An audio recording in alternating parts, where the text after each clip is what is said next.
전자정부 강의를 시작하겠습니다. 제1절의 전자정보의 개념적 이해를 봅니다. 첫 번째, 지식정보와 사회라는 게 무엇인가? 정의를 내린다면 정보, 인포메이션의 가치가 다른 재화나 혹은 다른 서비스보다도 더 높게 평가되는 사회를 가리키는 것인데요. 지식정보와 사회의 특징은 한 세 가지로 압축할 수가 있습니다. 첫 번째가 규모의 경제에서 범위의 경제로의 전환이다. 규모의 경제라는 것은 여러분 잘 아시겠지만 단일 제품을 대량 생산할 때 얻을 수 있는 게 규모의 경제입니다. 그런데 지금은 다품종 소량 생산이 되면 이것은 범위의 경제로 전환이 되는 거예요. 이게 무슨 말인가 하면 다양한 제품을 생산함으로 해서 비용을 절감하는 그런 형태가 되겠습니다. 정리하면 규모의 경제에서 범위의 경제로의 전환이 첫 번째 특징이고요. 두 번째 지식정보사의 특징은 종래의 어떤 개수제적인 그런 형태가 아니고 수평적인 네트워크를 중시하는 그런 형태가 되겠습니다. 세 번째는 지리적인 장벽이 제거됩니다. 우리가 이 지리적 장벽이 제거되는 형태를 어디서 보는가 하면 프로슈머라고 하는 용어에서 볼 수 있습니다. 프로슈머, 프로라는 건 생산자를 의미하는 것이고 그 다음에 슈머, 이거는 컨슈머, 소비자에서 나오는 거죠.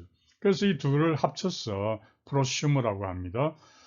그래서 이거는 소비자가 직접 생산에 참여하는 것이다. 이런 형태로 이야기할 수 있고요. 이런 지식 정보화 사회의 특징이 행정에 어떠한 영향을 주는가 간단히 살펴보면 화면에 2번이 되겠습니다. 이건 역시 한 세 가지로 압축해서 설명을 하면 첫 번째가 조직 구조에 영향을 미친다. 그래서 이 정부 조직이 점차 탈관료제 조직으로 가고 있다. 이렇게 보는 그 탈관료제 조직을 예를 든다면은 공동조직. 이 공동조직이라는 게 이런 거예요. 그 정부가 중심에 있습니다. 그걸 코어라 그래요. CORE. 그 코어가 주로 하는 것은 기획이나 조정을 합니다. 그 외엔 다른 기능들, 서비스 전달 이런 것들은 정부가 하지 않고 이 정부를 둘러싼 외부 조직에 맡기는 거죠. 이 공동조직이라고 그러고요. 그 다음에 또 탈관료제 조직의 예로 들 수 있는 게 삼엽 조직이라는 게 있습니다. 삼엽, 이 잎이 세 개다 이런 뜻이죠. 그래서 어떻게 세 개냐면 하나는 핵심 직원이에요. 핵심 직원. 그 다음에 하청업체. 하청업체는 주로 이제 계약직인데 외주를 준다 그러죠. 준다 그러죠. 하청업체. 그리고 융통성 있는 인력. 융통성 있는 인력. 예를 든다면 시간제 직원이라든지 혹은 임시직 직원 이런 형태예요. 그래서 이런 게 다 탈관료제 조직인데요. 이런 식으로 변화되고 있다. 두 번째 영향은요. 업무 처리 절차를 축소시킨다는 거예요. 이게 왜 가능한가 하면은 컴퓨터를 통해서 이게 데이터베이스화가 DB가 되잖아요. 그러니까 DB화가 되니까 거기에 따라서 업무 처리 절차가 축소되는. 업무 처리 절차가 축소되니까 이게 어떤 결과냐? 여러분 잘 아시는 이연매 없는 조직. 이연매 없는 조직이 실현되게 되는 거죠. 세 번째 영향은 뭐냐면 중간 관리자가 축소됩니다. 왜 그렇게 되느냐 하면 컴퓨터가 업무를 처리해 주잖아요. 그러면 중간 관리자가 종래는 상위와 하위 중간에서 그 역할을 나름대로 역할을 했는데 이제 컴퓨터가 처리를 해주면 중간 관리자의 역할이 감소하게 됩니다. 그래서 어떤 결과가 초래되는가 하면 행정 농도가 낮아진다, 저하된다. 그 행정 농도라는 게 뭐냐면요, 조직의 규모 대비 지원 인력의 크기를 말해요. 그래서 이렇게 하시면 됩니다. 중간 관리자가 감소하고 그 결과 행정 농도가 저하된다. 이렇게 볼 수 있습니다. 자, 이제 화면 2번에 들어갑니다. 전자정보의 개념입니다. 1번의 전자정보의 모델인데요. 두 가지 모델이 있거든요.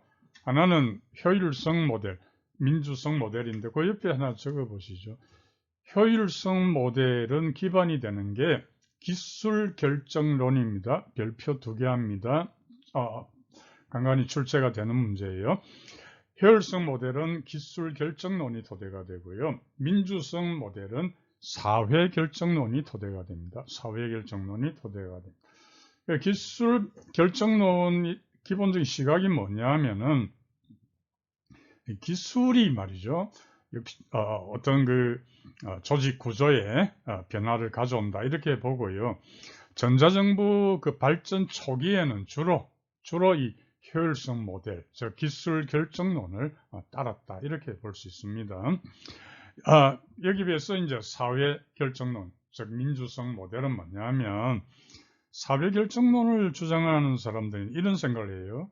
기술이 발달한데 기술 발달을 가지고 사회 변동을 유발할 수는 있다. 그건 인정한다. 그런데 기술 그 자체만으로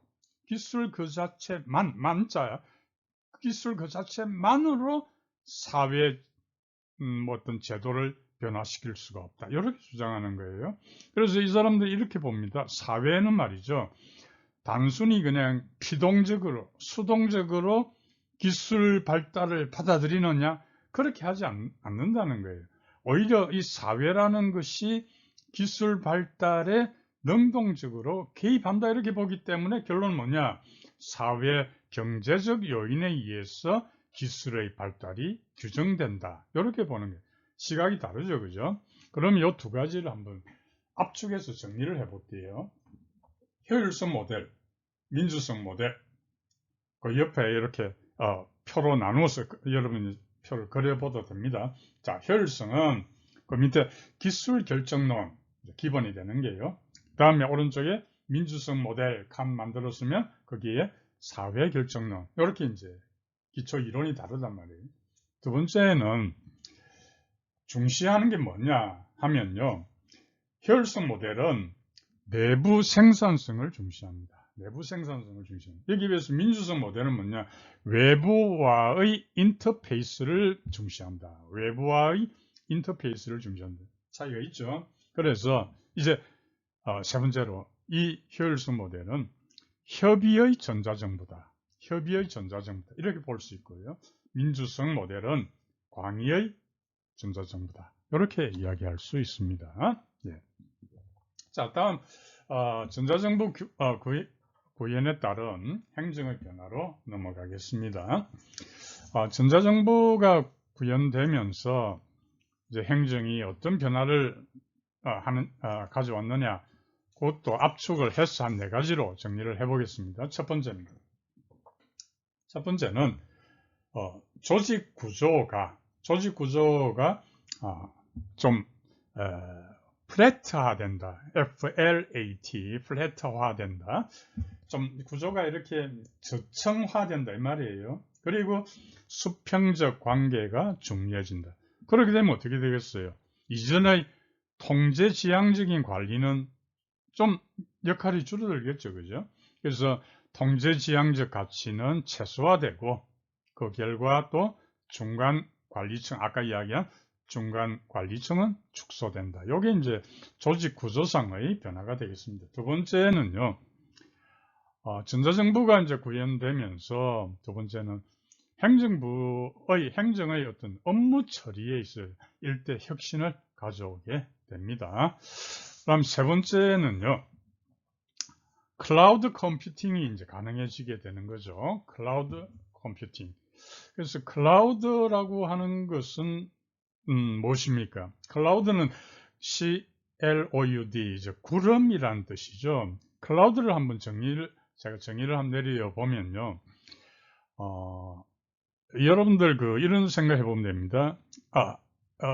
예를 들어서 여러분 중에 홍길동이라는 학생이 있는데, 이 홍길동이라는 학생이 내일 학교에 가서, 대학교에 가서 이제부터 발표를 해야 되는데, 그러면 자기 이제 작업을 했어요. 자기 컴퓨터에 길게 이야기는 하지 않겠습니다. 일단 간단히 이야기해서 어떤 그 데이터를 자기 컴퓨터에 저장하지 않고 중앙 컴퓨터에 저장하면 거기에 가서 언제든지 인터넷에 접속하면은 데이터를 이용할 수 있다. 이런 논리인데요. 정리를 해보면 클라우드라고 하는 것은 데이터를 인터넷과 연결된 중앙 컴퓨터에 저장을 합니다. 그러면 인터넷에 접속하기만 하면 언제 어디서든지 데이터를 이용할 수 있는 이 클라우드라 그래요. 그럼 여러분들이 질문하죠. USB에 담아서 가면 되지 않느냐? 되죠. 같죠. 그런데 이 클라우드는 USB 이런 것보다는 훨씬 차원이 다른 대용량을 수월하게 이용할 수 있다. 이렇게 차이를 이야기할 수 있습니다. 자, 다시 돌아왔어요. 세 번째 이제 특징이 클라우드 컴퓨팅인데요. 이것은 정보를 분산해서 공유할 수 있게 해주는 거예요. 그렇기 때문에 종래의 중앙 집권적인 시스템을 분권화해준다. 이런 이제 변화를 가져옵니다. 네 번째는 변화는 이제 통합적인 행정 처리를 가능하게 하는 거예요. 그래서 협동적으로 문제 해결을 가능하게 해요. 그런 결과적으로 이연매 없는 조직을 만들어 주는 거예요. 이연매 없는 조직을 만들어 준다. 이거는 좀 구체적으로 보면 이런 거예요. 예를 들어서 백오피스와 프론트 오피스의 간격을 축소한다. 백오피스와 프론트 오피스의 간격을 축소한다. 예를 들면 이런 거예요.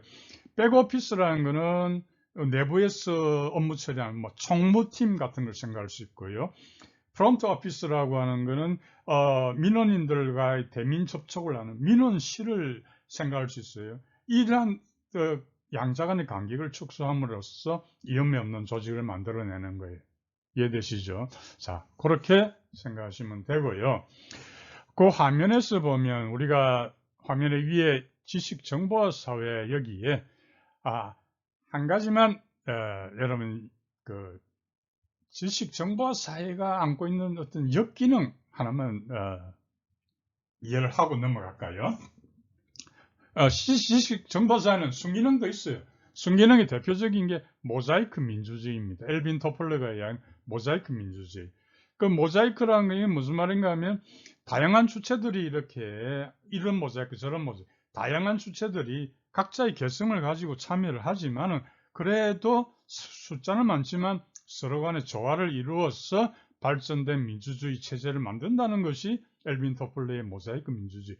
순기능이에요. 그러나 지식정보사회는 역기능도 있다. 두 가지만 기억하시면 됩니다. 하나는 인포데믹스입니다. 인포라는 것은 정보와 전염병의 합친 거예요. 인포데믹스. 정보라는 것은 인포메이션의 info, 그 다음에 전염병이라는 것이 epidemics. 이 두 개를 합쳐서 부정확한 정보가 전염병처럼 퍼지는 인포데믹스고요. 두 번째 역기능은 정보의 그레시안 법칙이라는 게 있어요. 정보의 그레시안 법칙. 여러분 잘 아시는 그레시안 법칙 뭐예요? 악화가 양화를 구축한다는 차버린다는 거예요. 차버리고 남는 거는 악화만 남는다. 즉 이 말은 나쁜 정보만 유통된다. 이렇게 볼 수 있겠습니다. 자, 1번 문제입니다. 효율성 모델, 민주성 모델입니다. 자, 1번부터 보죠. 효율성 모델의 기술 결정론 맞고요. 민주성 모델은 사회 결정론 맞습니다. 2번 보겠습니다. 효율성 모델은 내부의 생산성, 그죠? 민주성 모델은 민주성 맞고요. 3번 봅니다. 효율성 모델은 광의로 아니죠. 효율성 모델은 협의로, 민주성 모델은 광의로 바뀌어 있습니다. 3번이 틀렸고요. 4번에 보면 효율성 모델은 전상망, 확충 등등이고 민주성 모델은 전자민주주의 맞겠습니다. 한번 정리하면은 기술 결정론은 공급적인 측면을 강조합니다. 그래서 전자정보라는 것은 IT 기술 이런 데 기인한 효율성 모델이 되겠고요. 반면에 사회 결정론은 수요적인 측면에서 보는 거예요. 그러니까 앞에 기술 결정론은 공급적인 측면을 강조하는 데 비해서 사회 결정론은 수요적 측면. 그래서 전자민주주의 등에 기인한 것이다. 이렇게 보는 겁니다. 그래서 옳지 않은 것은 3번이 되겠습니다. 이해되시죠? 예. 2번 문제입니다.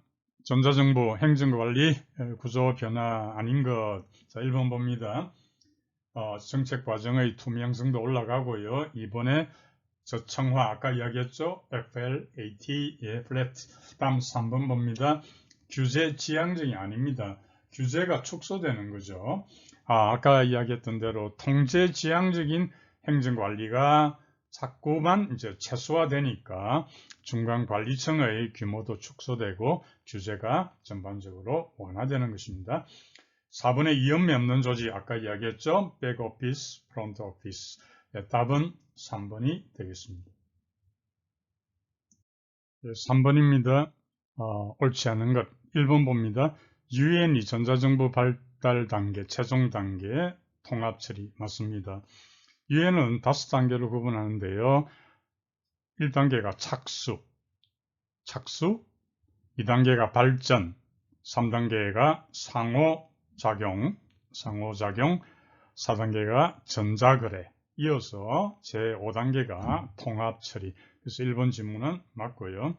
이번에 보면 지방정부의 주체적 노력 요구되고 맞고요. 3번의 지역정보화, 지역의 균형적 발전을 위한 지방화 포함 맞는데 4번에 보면 정보의 그레이션 법칙, 아까 제가 설명을 드렸죠. 그래서 악화가 양화를 구축한다. 그래서 지문을 읽어보면은 공적 정보 시스템에는 사적 정보 시스템에 비해서 상대적으로 가치가 큰이 아니죠. 가치가 작은 정보가 축적되는 거다. 이렇게 이해됩니다. 이해하시죠? 네. 옳지 않은 것은 4번이 되겠습니다. 네. 그래서 가치가 큰, 바르게 고치면 가치가 작은, 이렇게 고쳐야 맞다는 거죠. 4번 문제입니다. 암묵지와 형식지 별표 하나 하시고요. 무엇이 암묵지에 해당이 되고 또 어떤 게 형식지에 해당되는가 구분할 필요가 있겠습니다. 암묵지라고 하는 것은 말로는 표현하기가 어렵습니다. 그렇지만은 알고 있는 지식, 그 대표적인 게 노하우가 되겠죠. 형식지라고 하는 것은 말이나 글로 표현이 가능한 지식입니다. 매뉴얼이라든지 혹은 설계도라든지 이런 게 해당이 되겠죠. 자, 보겠습니다. 업무가 경우는 형식지에 해당이 되겠고요. 보겠습니다. 조직의 경험 암묵지 맞습니다. 숙련된 기능 암묵지, 개인적 노하우 암묵지, 컴퓨터 프로그램은 형식지, 정보보고서 형식지. 그래서 암묵지에 해당하는 것은 나다라. 정답은 2번이 되겠습니다. 5번 문제입니다. 전자정보 추진. 자, 1번 보면 심포디즘 관점이라고 되어 있는데요. 심포디즘이라고 하는 것은 포디즘을 좀 수정한 거예요. 그래서 대량 생산 시스템이 바로 포디즘이지 않습니까? 그 포디즘의 여러 가지 단점이 노출이 되면서 그것을 부분 수정한 것이 심포디즘이거든요.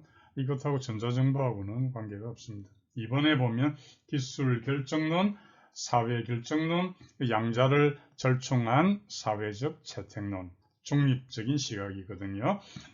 그래서 1번이 해당 사항이 아니겠습니다. 답은 1번입니다. 6번입니다. 전자정부의 부정적 효과.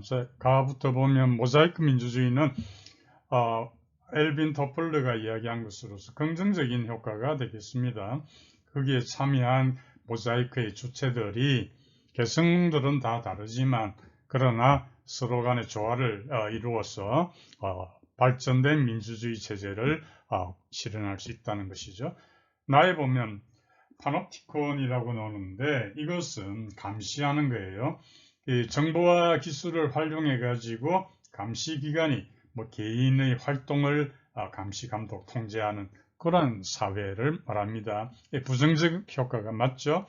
다에 보면 정보 격차입니다. 그렇습니다. 정보 격차가 있죠. 디바이드 되는 거요. 라에 보면 프라이버시가 침해될 수가 있죠. 따라서 6번의 답은 나다라. 답은 4번이 되겠습니다. 제2절의 우리나라 전자정보의 실태입니다. 화면에 1번에 현 주소가 나오는데요. 이 부분은 교재 446페이지부터 설명을 하고 있습니다. 압축해서 이야기하면요. 현재 그 행정정보는 주체가 어딘가 하면 행정안전부가 됩니다. 그러나 국가정보의 주체는 행정안전부가 아니고 과학기술정보통신부다. 이런 큰 차이를 기억을 하셔야 되고요. 이번에 보면 사례 분석에 이제 정부 1.0, 2.0, 3.0 그리고 현재 이거 4.0까지 설명을 좀 간단히 하겠습니다. 우선 정부 1.0을 봅니다. 밑에 표에서 보면 이 정부 1.0은요. 직접 방문을 중심 기반으로 설계된 겁니다. 직접 방문이에요. 그리고 그 밑에 보면 목표는 프로세스 혁신이고 그리고 특징은 업무 자동화, 기술은 인터넷 기술 이렇게 되는데요. 그 옆에 보면 정부 2.0이 있습니다. 그래서 정부 2.0의 경우는 인터넷을 중심 기반으로 설계가 됐습니다. 자, 앞에 정부 1.0은 직접 방문을 중심 기반으로 했고요. 정부 2.0은 인터넷을 중심 기반으로 했습니다. 그래서 그 밑에 보면 기술에 웹 2.0이 토대가 되는 것이죠. 웹 2.0. 그리고 정부 3.0에 들어가면요. 이것은 무선 인터넷하고 스마트 모바일을 중심 기반으로 하게 됩니다. 여기에 정부 3.0의 경우는 3대 전략이 있는데요. 3대 전략을 한번 소개하겠습니다. 첫 번째는 소통하는 투명한 정부, 두 번째는 일 잘하는 유능한 정부, 세 번째로 국민 중심의 서비스 정부, 이런 게 이제 3대 전략이 되는 것입니다. 그리고 이 정부 4.0이 이제 아직 정착은 안 됐지만 소개되고 있어서 간단히 소개하면요. 정부 4.0은 온라인 정부하고 오프라인, 그러니까 오프라인 정부하고 1대1로 대응하는 온라인 정부가 국민을 중심으로 융합하는 정부다. 이렇게 이해를 하시면 되겠고요. 오프라인 정부하고 온라인 정부 융합 이렇게 생각하시면 되겠고, 이 정부 4.0의 필요 조건에 대해서 간단히 소개를 좀 하겠습니다. 한 세 가지 조건이 필요한데요. 첫째는 클라우드 우선 정책이 필요합니다. 클라우드 우선 정책, 이걸 통해서 부처 간의 장벽을 타파해야 된다. 그렇게 해서 데이터를 서로 공유하고 협력을 추진을 해야 된다. 이렇게 보는 것이죠. 두 번째 필요 조건은 빅데이터라든지 그리고 인공지능을 활용을 해야 된다. 빅데이터라고 하는 것은 우선 간단히 소개하면요. 그 빅데이터의 특징이 3V로 나타냅니다. 잘 아시겠지만은 3V 별표 하나 하시고요. 빅데이터의 특징 3V가 뭔가를 꼭 아셔야 되는데, 첫째는 크기입니다. 크기가 볼륨이죠. 볼륨의 V고요. 그 다음에 두 번째가 다양성입니다. variety. 그래서 다양성이고요. 세 번째가 속도입니다. velocity, velocity, velocity거든요. 그래서 크기, 그 빅데이터는 당연히 크죠. 그 다양하죠. 다양성입니다. 이 빅데이터의 다양성은 어떤 걸 의미하는가 하면 데이터의 어떤 정형 데이터가 있죠. 그것도 포함하고 또 반정형 데이터, 그것도 포함하고 심지어 비정형 데이터도 포함하는 거예요. 그것처럼 다양하다는 거예요. 그리고 속도 이렇게 3V입니다. 볼륨, variety, velocity 기억하시고요. 이런 두 번째 조건이 이제 빅데이터 그리고 인공지능을 활용을 함으로써 그걸 통해서 개인별 어떤 맞춤 정보 제공이 가능하겠죠. 그래서 이런 걸 통해서 지능형 의사결정 체계가 구축이 될 수 있다. 다시 말해서 빅데이터 그리고 인공지능 활용을 통해서 지능형 의사결정 체제의 구축이 가능하다. 세 번째가 정보의 보안과 개방의 균형을 잡아야 된다.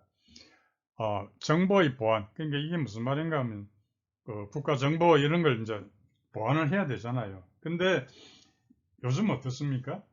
그는 공공 데이터를 민간에서 활용을 해야 어떤 사업이 되는 거잖아요. 그죠? 그러니까 정보의 보안하고 개방 사이의 어떤 균형, 이런 걸 잡아야 된다. 이런 내용이 되는 거예요. 현재는 어떻냐면 정부 내부의 내부망하고 외부의 망하고 분리되어 있거든요. 이건 당연히 행정에 있어서의 비효율적 행정을 초래할 수밖에 없습니다. 그렇기 때문에 이런 것은 이제 오프라인에서 여러 가지 공공 데이터를 수집하잖아요. 그러면 아까 제가 잠깐 언급했지만 오프라인에서 수집한 여러 공공 데이터를 클라우드 서비스에 저장을 하는 거예요. 클라우드 서비스에 저장을 하면 그게 공유가 되잖아요. 그리고 난 뒤에 빅데이터 분석을 통해서 개인별로 최적화된 행정 서비스를 제공하는 쪽으로 가야 된다. 이게 이제 정부 4.0인데 물론 아직 정착 단계는 아닙니다. 그 정도 설명을 드리고 나중에 또 문제를 통해서 알아보도록 하겠습니다. 자, 객관식 문제 1번입니다. 서울의 한 고등학생이 개발한 서울버스 앱. 이게 기반이 되는 웹 기술은 뭐냐 이렇게 나오는데요. 이 서울버스 앱이라고 하는 것은 공공 데이터의 무료 개방에 따른 거예요. 그 따라서 부가 서비스를 개발했던 사례가 되는데 기반이 되었던 웹 기술은 뭐냐면 플랫폼 기반의 웹 2.0 기술이 되겠습니다. 그래서 정답은 2번인데요. 플랫폼 기반의 웹 2.0 기술인데 이게 뭐냐면요. 이 웹 2.0 기술은 개방, 그리고 참여, 그리고 공유, 요 정신을 바탕으로 합니다. 개방과 참여와 공유. 그래서 시민이 중심이 되는데요. 시민이 중심이 됩니다. 달리 표현하면 뭐냐면 공개된 정보가 있으면 그 공개된 정보를 사용자가 직접 새로운 정보를 생산하는 거예요. 그리고 쌍방향적으로 소통하는 웹 기술이다. 이렇게 이해를 하시면 되는데 그러면 지문에서 보면 웹 1.0 기술도 있고 웹 3.0, 웹 2.0 기술 이렇게 있잖아요. 어떤 차이가 있느냐 하면요. 1번에 보면 그 웹 1.0 기술이라고 하는 것은 이거는 하이퍼링크가 중심이 되는데 어떻게 하냐면 컴퓨터가 정보를 그냥 단순 제공하는 역할을 하는 거예요. 그게 웹 1.0 기술이라고 한다면 이번에 웹 2.0 기술은 제가 설명드렸고요. 세 번째 이제 웹 3.0 기술은 거기 지문에 있는 대로 시멘틱 웹 기반도 있고요. 또 사물 인터넷 기반의 웹 3.0 기술도 있거든요. 그래서 한 소개를 좀 해보면 시멘틱 웹 기반의 웹 3.0 기술은요. 컴퓨터가 마치 사람처럼 정보를 이해하고 또 논리적 추론까지도 가능한 걸 이야기하고요. 4번의 그 사물 인터넷 기반의 웹 3.0 기술은 방금 이야기한 그 시멘틱 웹 기술을 컴퓨터가 이용을 해가지고 지능적으로 정보를 수집해서 개인 맞춤형 정보를 제공할 수 있는, 즉 다시 말하면 간단히 말하면 지능형 웹 기술이다 이렇게 이야기할 수 있죠. 그러니까 문제로 들어봐서 고등학생이 개발한 서울버스 앱은 답은 2번이 되겠습니다. 예, 정부 3.0의 주요 특징에 대해서는 교재 450페이지부터 설명을 하고 있습니다. 참고하시고요. 자, 2번 문제입니다. 전자정부 추구하는 이념 잘못된 것 보겠습니다. 1번에 보면 대민 서비스 개선, 원스톱 서비스 맞죠? 이번에 지능형 정보의 학습 능력 시스템 구축 맞고요. 세 번째 봅니다. 행정의 효율성 제고, 업무 절차를 재설계 맞죠? 4번에 행정의 투명성 제고인데 아니죠. 전자결제나 전자문서 유통 이런 것은 행정부서 안에서의 업무 처리 과정이죠. 따라서 이거는 투명성 제고가 아니고 효율성 제고 이렇게 맞습니다. 잘못 연결된 것은 4번이 되겠습니다. 3번 문제입니다. 옳지 않은 것. 이거는 제가 방금 전에 설명드렸죠. 2번 질문 보세요.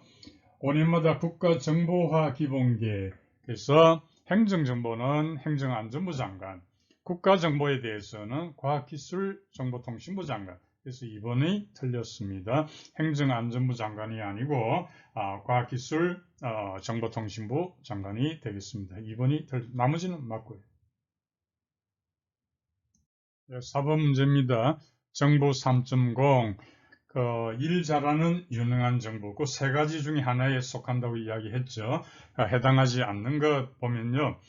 3번에 보면 공공 데이터의 민간 활용 활성화 이거는 투명한 정부에 해당이 되는 거예요. 소통하는 투명한 정부 따라서 3번이 해당되지가 않습니다.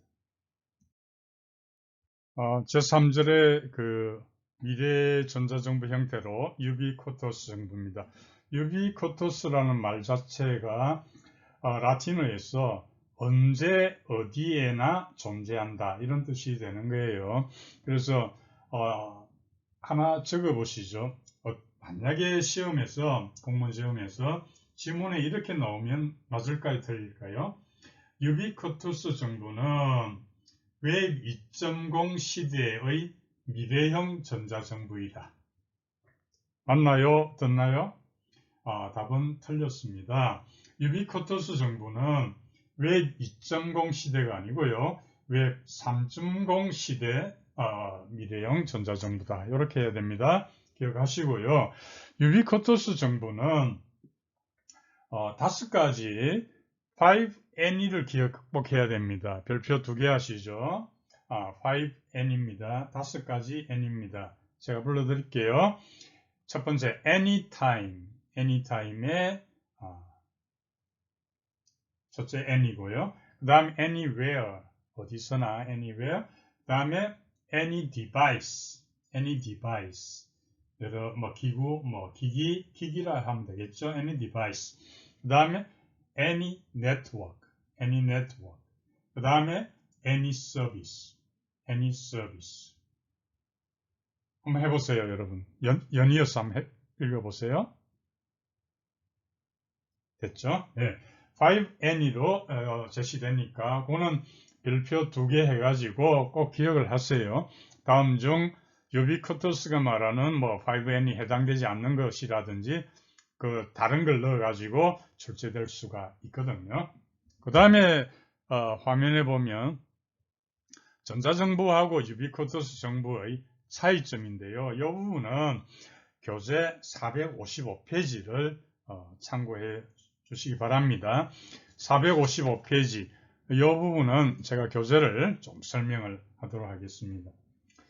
455페이지 중간입니다. 2번의 유비코토스 정보의 특징입니다. 1번의 주요 특징입니다. 제가 좀 읽습니다. 이 부분은 유비코토스 정부 그걸 government라 UGOV 이렇게 또 나타냅니다. 특징은 언제 어디서나 보이지 않게 사용자가 지원하고요. 두 번째로는 유선 인터넷하고 웹 기술을 넘어서 무선 인터넷하고 증강현실 기술을 AR 기술을 활용해서 실감형 정보를 현실 세계에 증강한다. 이런 특징을 가지고 있습니다. 그 2가지 특징 잘 기억하시고요. 두 번째 보면은 이제 전자정보와 유비코토스 정보의 차이가 455페이지 아랫부분에 있습니다. 자, 읽어봅니다. 1번에 기술적 측면입니다. e-government, e-gov를 전자정부를 이렇게 나타낼게요. e-gov는 초고속 정보통신망, 네트워크, 인터넷 기술이 기반 기술입니다만은 UGOV는 브로드밴드와 무슨 모바일 네트워크하고 이런 걸 기반 기술로 합니다. 두 번째 이제 업무 방식인데요. eGOV는 신속, 투명, 효율이고요. UGOV는 고객 지향, 형평성 이런 걸 추구하는 차이가 있습니다. 다음 페이지 넘깁니다. 다음 페이지에 보면 이제 세 번째로 유비쿼터스 정부의 동인이 어떤 게 있느냐 하는 거예요. 이걸 기술적 요인과 행정 수요적 요인인데요. 우선 기술적 요인을 보겠습니다. 456페이지 맨 윗줄입니다. 기술적 요인에 보면은 이게 두 가지가 있는데요. 하나가 센서 기술입니다. 그다음에 IPv6가 있고요. 그래서 유비쿼터스 전자정보의 기술적 요인으로는 센서 기술 발달한 거하고 IPv6가 있습니다. IPv6가 있고요. 그래서 센서 기술의 발달에 그 네 번째 줄에 보면 RFID가 있습니다. 그 Radio Frequency Identification이 있는데요. 이게 유비쿼터스 정보의 어떤 동인이 되고요. 왜냐하면 이 RFID를 쓰면서 비용을 획기적으로 낮출 수가 있기 때문에 가능한 거예요. 그 다음에 IPv6는 현재 그 IP 주소의 고갈 문제를 해소할 대안으로 등장을 했다. 이렇게 되고 있고요. 밑에 두 번째로 이제 행정 수요적인 요인도 거기에 있습니다. 이런 걸 참고하기 바랍니다. 1번의 문제입니다. 유정보와 관련이 없는 것 1번 보겠습니다. 언제 어디서나 정보 서비스 제공 맞습니다. 5N이 기억하시죠? 자, 2번 봅니다. 실시간 맞춤 정보 제공 맞습니다. 3번의 고객 지향성 추구 맞고요. 4번의 웹 2.0이 아니고 웹 3.0입니다. 따라서 4번이 틀리게 되겠습니다. 2번입니다. 유비쿼터스 정보 옳지 않은 것 1번에 봅니다. 언제 어디서나 개인화되고 중단 없는 서비스 맞고요. 2번에 실시간 맞춤 정보 맞고요.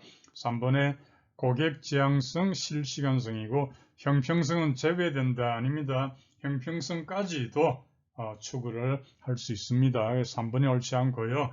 4번에 보면 유비쿼터스 정보는 물리적인 현실 공간까지 최대한 확대 적용하려고 하는 정보 형태예요. 그래서 맞고요. 옳지 않은 것은 3번이 되겠습니다. 예, 다음 중 유정보의 특성이 아닌 거 보겠습니다. 1번에 보면 중단 없는 서비스 맞고요. 맞춤 맞고요. 고객 지향성, 실시간성 맞고요. 일방향 아니고요. 양방향.